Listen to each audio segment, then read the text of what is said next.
Hello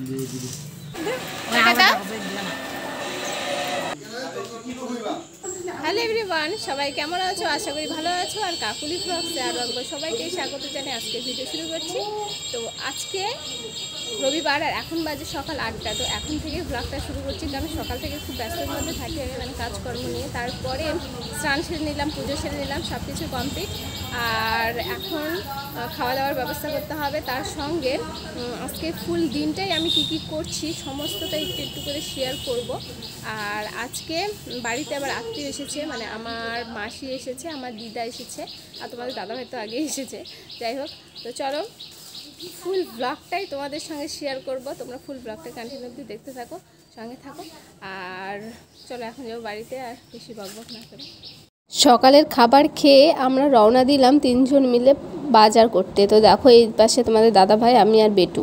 তো কোথায় যাচ্ছি? বালুরঘাটে একটু কাজ আছে, আর সঙ্গে কিছু বাজার নিয়ে আসা হবে, কারণ বাড়িতে যেহেতু আত্মীয় এসেছে তো বাজার তো করতেই হবে। তো এদিকে চলো, সেখানে গিয়ে তোমাদের সঙ্গে দেখা হচ্ছে, ঠিক আছে?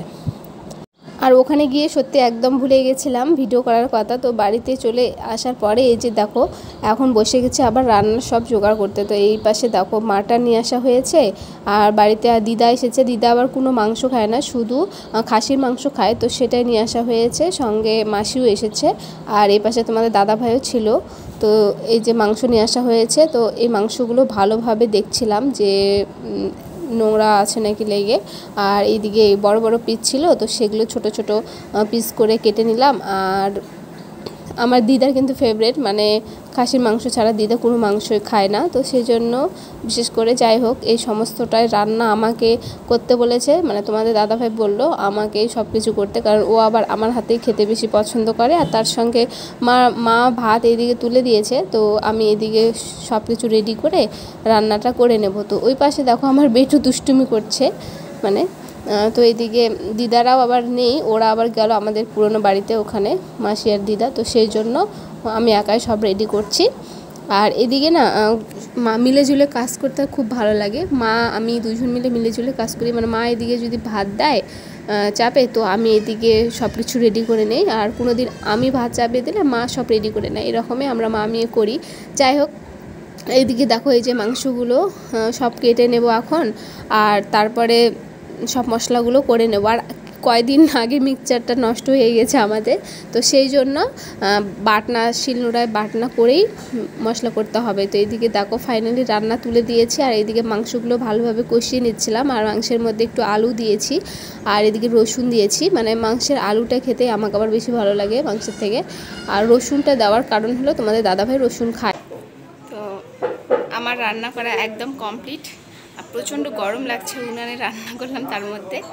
আর এদিকে কিন্তু খেতে বসে গেছে তোমাদের দাদাভাই, বেটুকে খাওয়াচ্ছে। মানে বেটু একটা নিয়ম আছে যে আমার হাতে ছাড়া আর ওর বাবার হাতে ছাড়া সেরকম কারো হাতে খেতে চায় না। তো আজকে আমি রান্না ব্যস্ত ছিলাম, তো ওর বাবা বলছে আমি খাইয়ে দিচ্ছি। আর বেটু আবার মেটো ছাড়া কিছু খায় না, তো ওর জন্য আগে রেখে দিয়েছিলাম উঠে। তো এখন খাচ্ছে, বেটুকে খাওয়াচ্ছে, আর তারপর আমরাও খাবো। চলো তোমাদেরকে দেখাই রান্নার আর কি করছে ওরা।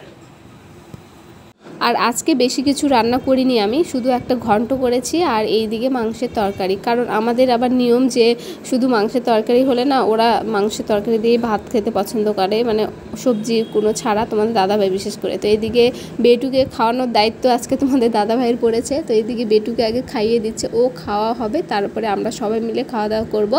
তো বেটু একটু হাই বলে দিল সবাইকে। তো এইদিকে এই যে ঘন্ট করেছি আর তরকারি। তো চলো খাওয়া দাওয়া সেরে নিয়ে দেখা হচ্ছে। দুপুরে খাওয়া দাওয়া করে একদম ঘুমিয়েছিলাম, আর ঘুম থেকে উঠে এই যে বিকেলের দিকটায় আমরা বসে আছি এখানে। আর এখানে বিকেল হলেই আমরা সবাই বসে থেকে আড্ডা মারি এরকমটা। আর এই যে আমার পিসিমণি আমি বসে থেকে অনেক গল্প। বাবুজিরা শুনুন, আমার ভাইয়ের মেয়ে কাকুলি ভাস্তি, আমার নিজের ভাইয়ের মেয়ে, ওর ব্লগ যদি আপনাদের ভালো লেগে থাকে তাহলে অবশ্যই জানাবো। আর এখানে কত লোক আছে চলো তোমাদেরকে একটু দেখাই কে কে আছে এখানে। এই যে পাশটায় সবাই বসে আছে এখানে। আর এইদিকে যে আমাদের বাড়িতে আত্মীয় এসেছে, যে একটা মাসি এসেছে, আর দিদা এসেছে, যে তোমাদের দাদাভাই, সবাই এখানে বসে আছে। তো এখানে সবাই মিলে গল্প হচ্ছে। তো তো এখানে এই যে একটা বর্মা এসেছে আর এই বৌদির যে ছবিটা দেখো ওর কিউট বৌদির বেবিটা মুখটা এসেছে, ভালো দেখো এদিকে। বৌদি মুখটা ওই দিকে এই তাকাও। তোমার নাম কি? নাম কি? হাই বলে দাও, হাই বলে দাও, টাটা দাও, টাটা দাও। টাটা দাও, টাটা দাও। টাটা দাও, দাও। টাটা আবার দাও। দাও, দিলাম। ও দিবে না? মা, আবার কত দাও। সুন্দর, দেখো একটা দাদার ছেলে হয়, খুব সুন্দর। সন্ধ্যার দিকে তোমাদের দাদাভাইকে চা বানিয়ে দিলাম আর ও আবার বাজারে গেছিলো, তো সেখান থেকে সিঙ্গারা নিয়ে এসেছে। তো এই পাশে আমি বেটু আর খাবো আর কি, মানে কারণ মাসি আর দিদা ওরা খাওয়া দাওয়া করে দুপুরে বিকেলের দিকটায় বাড়ি চলে গেল। আর তোমাদেরকে দেখানোর কথা একদম ভুলে গেছিলাম। যাই হোক, এরপরে এগুলো খাওয়া দাওয়া সেরে নিয়ে আবার রান্নার সব জোগাড় জানতে করতে হবে। তো আজকে কি হয়েছে বলো তো, মানে দুপুরে তো মাংস খেয়েছে মাটন, এখন আবার বাড়িতে একটা মুরগা ছিল। তো তোমাদের দাদাভাই কালকে চলে যাবে, তো সেই জন্য মা বললো যে আজকে ওই মুরগাটাও কাটা হবে। মানে ডিসাইড এখন 8টা বাজে কিন্তু, তো এখন হঠাৎ করেই বুদ্ধি হলো। তো দেখো এখানে আমি মশলাগুলো করে নিচ্ছে আর তোমাদের দাদাভাই ওইদিকে কিন্তু মুরগাটা কাটাকাটনি সব রেডি করছে আর আমি এইদিকে সমস্ত মশলাগুলো করে নেব। তো এখানে পেঁয়াজ কাটছিলাম, তো সেই টাইমে বেটু এসে দেখো সবাইকে হাই বলে দিয়ে আবার চলে গেল। ও জানে যে মোবাইলে ক্যামেরা অন থাকলে হাই বলতে হয়। তো তারপরে এদিকে দেখো রসুন পেঁয়াজ এগুলো ছেলার পরে আমি রান্নাটা করব আজকের। আবার মানে রাত্রিতেও মা বলেছে আমাকে রান্না করতে, তো মা যেহেতু ভাতটা তুলে দিয়েছে আর সঙ্গে পটল ভাজা, তো পটল ভাজার ভাতটা মা নামিয়ে ফেলবে, তারপরে আমি গিয়ে রান্নাটা করে নেব। তো এই সমস্ত কিছু করে নিতে হবে। আর এখন না অনেকটা রাত্রি লেগেছে, মানে 9:45, তো এখন রান্না তুলে দেওয়া হচ্ছে। আর এই দিকে দেখো মাংসগুলো একদম কাটা সব কমপ্লিট, এখন ধুয়ে নেওয়া হবে আর রান্না বসিয়ে দেব। তো তোমাদের দাদাভাই এবার বলছে আমার হাতে খাবে রান্না। তো যাই হোক, আমি এখন রান্না করে নেই, তারপর দেখাচ্ছে। ফাইনালি আমার রান্না করা একদম কমপ্লিট আর প্রচণ্ড গরম লেগে গেছে আমাকে রান্না করার পরে।